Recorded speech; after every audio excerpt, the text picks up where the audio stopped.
So I'd like to talk about the most common swing characteristic defined by Titleist Performance Institute, which is early extension and loss of posture.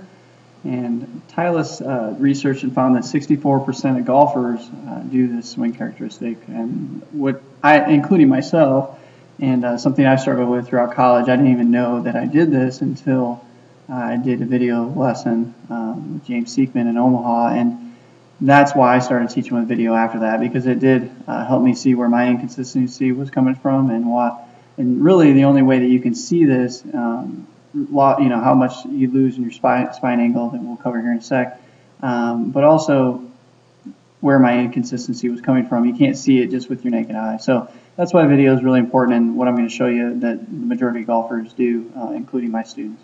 So this is my swing that I just videoed, and the green line is really important. That's your spine angle. So a lot of people focus on their head. They say, keep your head down. Well, that's the worst thing you can do, because that'll keep you from rotating.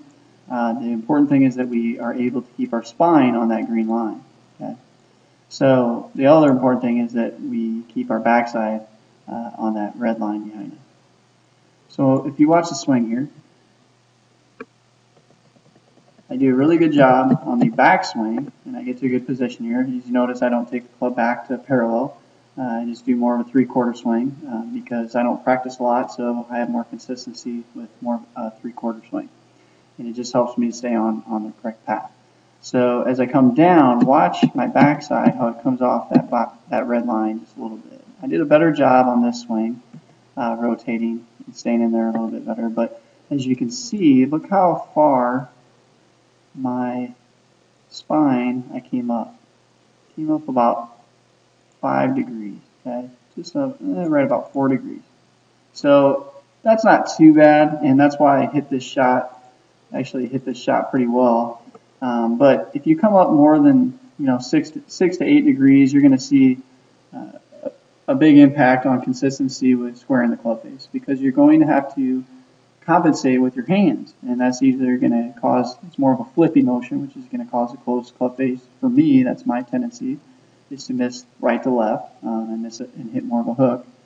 But it's going to really affect your consistency hitting the sweet spot also, because you're going to have to compensate from coming up and out of it with loss of posture and coming early extending with your hips.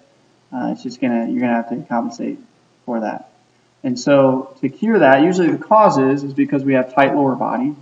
Me in particular, I have tight calves, I have tight hamstrings, and tight hips.